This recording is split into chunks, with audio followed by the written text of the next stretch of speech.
ಏನು ಇವತ್ತಿಗೆ 8ನೇ ದಿವಸ ರೈತರು ಎಲ್ಲ ತಾಲೂಕುಗಳಲ್ಲಿ, ಹಳ್ಳಿಗಳಲ್ಲಿ, ಗ್ರಾಮಗಳಲ್ಲಿ ಹೋರಾಟ ಮಾಡ್ತಾ ಇದ್ರು ಕೂಡ ಬೆಳಗಾವಿ ರಾಜಕಾರಣಿಗಳು, ಇಂಥ ರಾಜಕಾರಣಿಗಳನ್ನು ನಾವೆಲ್ಲೂ ನೋಡ್ಲಿಕ್ಕಿಲ್ಲ. ಯಾವ ರಾಜಕಾರಣಿ ಒಬ್ಬರ ಬಾಯಿ ಬಿಟ್ಟು ಮಾತಾಡ್ತಾ ಇಲ್ಲ ಅವ್ರ ಬಗ್ಗೆ. ಯಾಕೆ ಸುಮ್ಮನೆ ಕುಂತೀರಿ? ನಿಮ್ಮ ಫ್ಯಾಕ್ಟ್ರಿಗಳು ಬಂದ್ ಮಾಡುವಂತ ಪರಿಸ್ಥಿತಿ ಬರ್ತಿದೆ ನಾಳೆಗೆ. ದಯಮಾಡಿ ಏನು ರೈತರ ಬೇಡಿಕೆ ಇದೆಯಲ್ಲ, 3,500 ರೂಪಾಯಿ ಒಂದು ಟನ್ಗೆ ಕೊಡಕ್ ಆಗ್ತಾ ಇಲ್ಲ ಅಂದ್ರೆ ನೀವು ಯಾಕೆ ಫ್ಯಾಕ್ಟ್ರಿಗಳ ನಡೆಸ್ತಾ ಇದ್ರೆ ಅನ್ನೋದು ಗೊತ್ತಾಗ್ತಾ ಇಲ್ಲ. ಬೆಳಗಾವಿ ಉಸ್ತುವಾರಿ ಮಂತ್ರಿಯಾಗಿ ಏನು ಬಾಯಿ ಬಿಡ್ತಾ ಇಲ್ಲ. ಲಕ್ಷ್ಮೀ ಹೆಬ್ಬಾಳ್ಕರ್ ಅವರು ಉಸ್ತುವಾರಿ ಮಂತ್ರಿ ಅದಾರು. ಅವರು ಏನ್ ಹೇಳ್ತಾ ಇದ್ರೆ, ನಾನು ಎಲ್ಲ ಫ್ಯಾಕ್ಟ್ರಿ ಮಾಲೀಕರಿಗೆ ಮಾತಾಡ್ತೇನೆ, ಆಮೇಲೆ ಏನನ್ನೋದು ಬಾಯಿ ಬಿಡ್ತೇನೆ ಅಂತ ಹೇಳ್ತಾರ.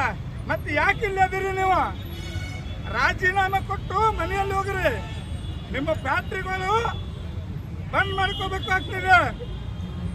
ಈ ಏನು ರೈತರ ಬೇಡಿಕೆ, ಆ ಬೇಡಿಕೆಗೆ ಇವತ್ತು ಸಾಯಂಕಾಲ 5 ಗಂಟೆವರೆಗೂ ನೀವು ಬಗೆಹರಿಸಲಿಲ್ಲ ಅಂದ್ರೂ ಕೂಡ ನಾಳೆ ಬೆಳಗಾವಿ ಬಂದ್ ಕರೆ ಸಂಪೂರ್ಣವಾಗಿ ನಾವು ಮಾಡ್ತಾ ಇದ್ದೀವಿ.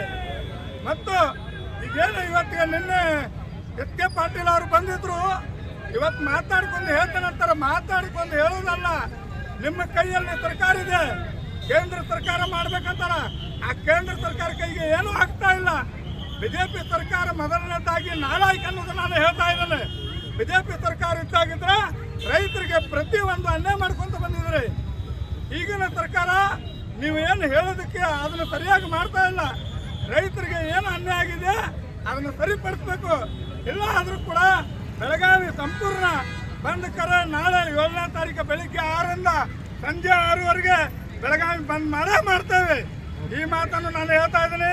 ದಯವಿಟ್ಟು ಬೆಳಗಾವಿ ಜಿಲ್ಲಾ ಉಸ್ತುವಾರಿ ಮಂತ್ರಿ ಅವರು ನೀವು ಹೋಗಿ ಮಾತಾಡ್ಕೊಂಡು, ನಿಮ್ಮ ಜವಾಬ್ದಾರಿ ಇದೆ, ನೀವು ಮಾಡಬೇಕು. ಬರೀ ಜಿಲ್ಲಾಧಿಕಾರಿ ಅವರಿಗೆ ನಾವು ಜವಾಬ್ದಾರಿ ಕೊಟ್ಟಿದ್ದೇವೆ, ಜಿಲ್ಲಾಧಿಕಾರಿ ಅವರಿಗೆ ಜವಾಬ್ದಾರಿ ಕೊಟ್ಟಿದ್ದೇವೆ ಅಂತ ನೀವು ಹೇಳ್ತಾ ಇದ್ರಲ್ಲ. ಏನು ಜಿಲ್ಲಾಧಿಕಾರಿ ಅವರು ಏನು ಮಾಡಬೇಕು? ನೀವು ಹೇಳಿದ್ದಕ್ಕೇ ಅವರು ಮಾಡ್ತಾರ. ನಿಮ್ಮ ಕೈಯಾಗಿದೆ.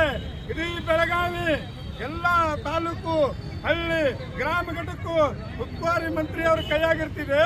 ಉಸ್ತುವಾರಿ ಮಂತ್ರಿ ಅವರು ಏನು ಮಾತಾಡ್ತಾನೆ ಇಲ್ಲ. ನಾವು ನೋಡಬೇಕಾಗಿದೆ. ಈಗ ನೋಡಿ 8ನೇ ದಿವಸ ಇವತ್ತಿಗೆ ಹೋರಾಟ. ರೋಡ್ ಮೇಲೆ ಮಲ್ಕೊಂಡು, ರೋಡ್ ಮೇಲೆ ಥಂಡಿಯಲ್ಲಿ ಗಾಡಿ ವಾಹನ ಎಲ್ಲ ಬಂದ್ ಮಾಡು. ಈ ತರ ಊರಿಗೆ ಹೋಗು ಬರುವವರಿಗೆ ಜನರಿಗೆ ತೊಂದರೆ ಆಗ್ತಿದ್ದು ಕೂಡ ನೀವು ಇನ್ನಾದ್ರೂ ಯಾರು ಬಾಯಿ ಬಿಡ್ತಾ ಇಲ್ಲ ಅಂದ್ರೆ ನಿಮಗೆ ನಾಚಿಕೆ ಆಗ್ಬೇಕು.